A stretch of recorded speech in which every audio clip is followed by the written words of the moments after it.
This is Gary Don Thacker.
Before we get into our episode of Adventure Dawn, I just checked the mail because it needs to be checked. It has not been checked today.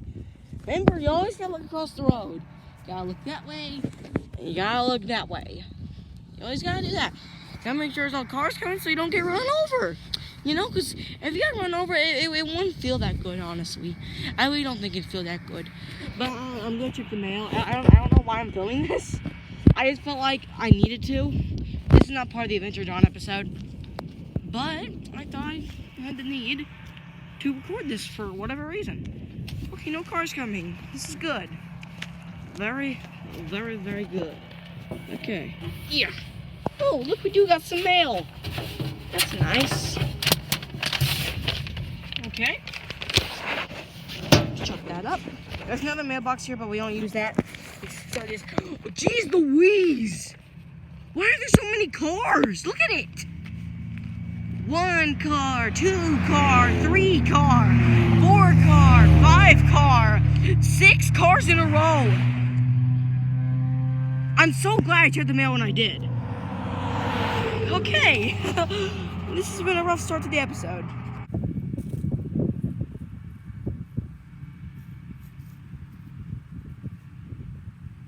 Hello, I'm Adventure Dawn. You've seen me before, but every leaf tells a story. Yes, well, I'm back. And do you want to know why I'm back? Well, I have some more interesting facts about an animal that you may not even know exists. Stickamuls, which are stick animals. Basically, when the stick comes off a tree, if it looks like an animal, it's a stickamul. The most common of these are worms, slugs, stuff like that, but sometimes it can be stick dogs.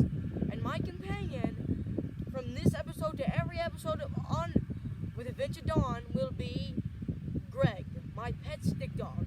Let me show him to him. He's a really good stick dog. And here's my hat.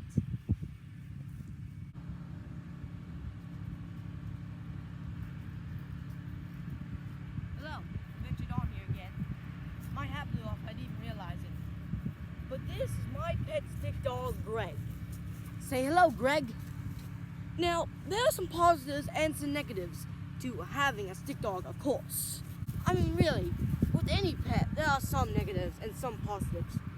Well, one of the positives is that, well, it can't move on its own. It can't make a mess, like, a potty mess. They can't, they don't have bodily functions. Some stickamals don't. And stick dogs are really great pets. They can't make noise, so they can't bark or anything. They can't meow. Stick cats can't do anything either. So they can't make any noises, and you have to move them. So if you don't move a stickamal, it will not move. But you have to make sure to take care very good of a stickamal. They're very fragile. They're very fragile and gentle creatures. And they're very nice, really. Some of them may be more stickier and painful than others. But you have to learn, just live with the stick dog. Or live with whatever stick animal you want to live with. Honestly, stickamals are great. They're great pets. I think stick dogs are personally the best. This is Greg. He's a very well-trained stick dog. He's very well-trained. Of course, he can't do most of the things a dog can do. But he likes to run. But, of course, you have to make him run. So everything he likes to do, he likes to do everything as a normal dog. But you have to control him. So if you are looking to get a stickamul, you better do some research first for how to take care of the stickamul. They don't eat also, so you don't want to buy dog food or anything. But the problem is that they don't show much emotion. And that's a big problem, because some people, they really like pets to show emotion. But with stickamuls, you can't really get much emotion out of them. You can maybe glue some eyes on them, maybe a mouth, maybe talk to them. That can give them some pretty good emotions, actually. But just on their own, stick dogs can't give enough emotion. They can't do anything on their own. You have to do everything for them. So stick dogs really depend on humans, or really, all stickamuls. All stickamuls depend on humans. So make sure, if you're going to get a stickamul, do research and make sure you want the right stickamul. If it's easy or if it's hard, stick slugs is probably the easiest one there is. But I like my dog Greg. He's good. Isn't that right, Greg? That's right. See, this is his nose right here. This is how he smells. He can smell. You got that? He can smell. And, well, if he does have eyes, some stickamuls do. It's very rare, though. And if some stickamuls have mouth, they can, well, open their mouths. They can move their eyes. This is his face. His eyes, his mouth, everything. If he did have one, which sadly Greg does not. But you see, Greg has 2 legs at the front, kind of like a spider. Now, these are technically also jaws, if you want to call them that. These are just little things that will help him move. This is a supporter. This is the supporter leg. It helps him stay up. Because some dogs, they don't have very many legs. But see, these are the back legs. See, they're not exactly perfect. They're pretty far from each other, actually. So, remember, stick dogs, it's very hard for a stick dog to stand up by himself. But that extra leg does help him stand up. See, most stick dogs, they actually are slanted because they can barely stand up on their own. In fact, Greg, I don't even know if Greg can stand up, really. Yes, now let me show you some how you would run with a stick dog, how you have fun with a stick dog. Also, you guessed you can't pass stick dog. Isn't that right, boy? Oh, it's a good Greg. It's a good Greg. It kind of hurts, but after a couple weeks, you'll get used to the hurting. It's a good stick dog. Good Greg. Now it's just more of Greg.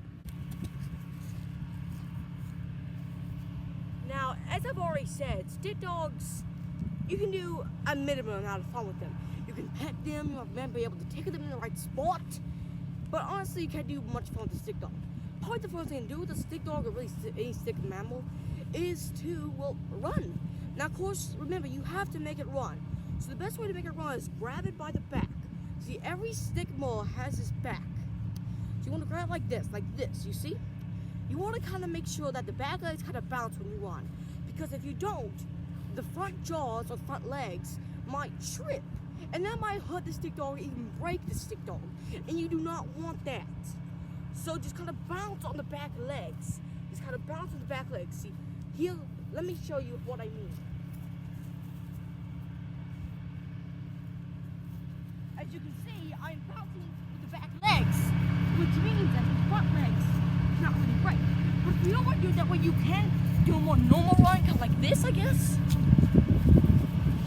This is more of a normal run, as you can see.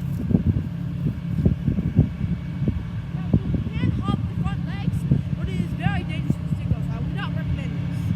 You cannot hop the front legs, which is very dangerous. I would not recommend you do this. Once again. See, you can learn with a stick dog very easily. Honestly, running with a stick dog is about the first thing you can do with a stick dog. Let me show you again, because I really like running with Greg. Isn't that right, Greg? Good boy. It's a good boy. I like to win, Greg.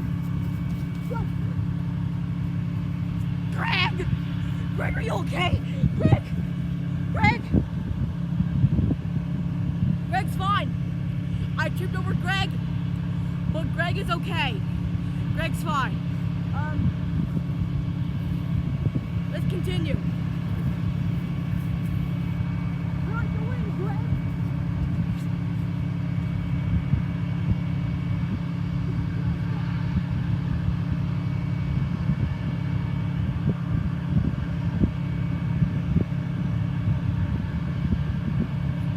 Go, Greg, go!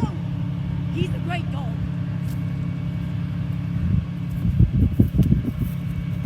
As you can see, Greg is his great dog. Whew. And really, stickamuls are great pets. But if y'all can get one, do your research. Make sure it's one you want and you can take care of. But this has been Adventure Dawn, and I'll see you in the next adventure. Come on, Greg, let's go. Go, boy, let's go.